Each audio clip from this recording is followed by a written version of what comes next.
Good morning friends. आज हम बात करेंगे मेडिसिन एलियम सिपा के बारे में। ये हमारी थर्ड मेडिसिन है BHMS second prof materia Medica की। इसका जो कॉमन नेम है अनियन, मतलब प्याज, ये हम सब जानते हैं, ठीक है। ये बोटेनिकल नेम है प्याज का। प्याज को देखकर हमारे मन में क्या बातें आती हैं कि एक की जब अब ये कटेगा तब हमारे आंखों में से पानी निकलेगा, हमारे नाक में से पानी निकलेगा। देन दूसरा, जैसे ये टीयर किया हुआ है यहाँ से, तो ये टीयरिंग पेन इसमें आती है, न्यूरैल्जिक पेन, लैरेंजाइटिस की पेन। क्लियर? ये दो चीज़ें हमें याद रखनी है। देन अब स्टार्ट करते हैं मेडिसिन को। इसका कॉमन नेम अनियन, प्रूफ की थी डॉक्टर हैरिंगसन ने। Then family is Liliaceae. Then introduction, इसका मदर टिंचर हम बनाते हैं फ्रेश रेड बल्ब से। जो अनियन है वो एक बल्ब ही है, ठीक है। तो इसकी मेडिसिन बन गई रेड बल्ब से, फ्रेश रेड बल्ब से, ठीक है। मेडिसिन हो गई ये वेजिटेबल किंगडम की। Which abundantly grow in India. Ordinary वैसे इसका कोई इतना थेराप्यूटिक वैल्यू नहीं है, लेकिन जब हम इसको पोटेंटाइज करते हैं तब it serves as an excellent remedy for any catarrhal inflammation. It is more or less a acute drug. ये भी हमें याद रखना है कि एलियम सिपा एक एक्यूट ड्रग है।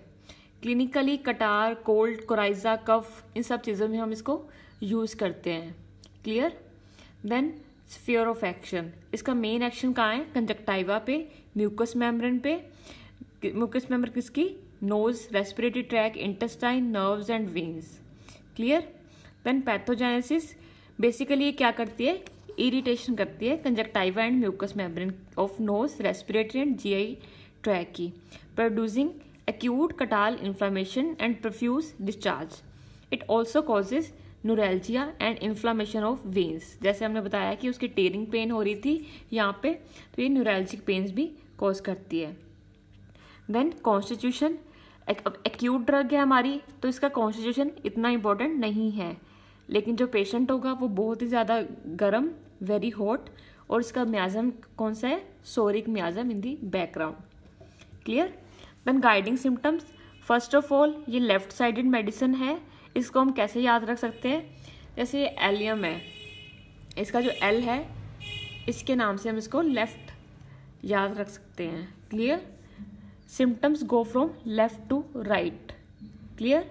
इन कॉमन कोल्ड और कफ और headache which is aggravated in a warm room, better in open air and worse again on returning to a warm room, allium cepa must be thought of.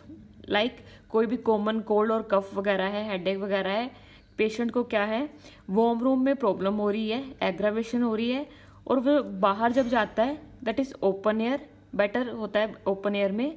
Then जब वो वापस warm room में आता है तब again उसको problem बढ़ती है। Then allium cepa must be thought of.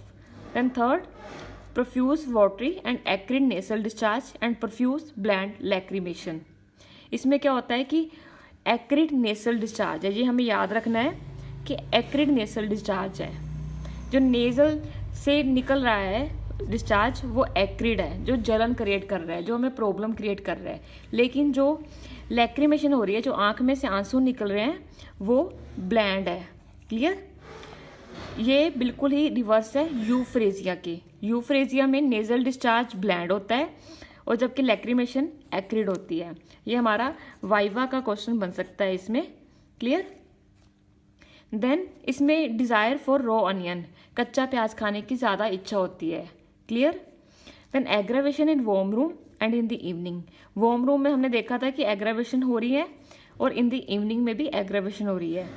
Relief कहाँ मिल रहा है? कोल्ड रूम में और ओपन एयर में। क्लियर? सिक्स्थ, वायलेंट लैरेंजाइटिस है, cough seems to tear and split the larynx. जैसे हमने आपको बताया था कि कफ और क्या हो रही है? टीयरिंग पेन हो रही है लैरिंग्स में, ऐसी tear and split the larynx ऐसे फील आ रही है। Then neuralgic pain like a long thread following amputation और nerve injuries is relieved by this remedy. Neuralgic pains हैं like long thread following amputation. Amputation के बाद जो पेन्स आती हैं पेशेंट को, उसमें भी ये बड़ी अच्छी काम कर सकती है। देन थ्रेड लाइक पेन है in various parts, in its characteristics of allium cepa. Then हम बात करेंगे ailments from exposure to damp north western cold wind, bad effects from getting wet, salad and cucumber, ये इसके elements हैं जिसको हमने याद रखना है। क्लियर।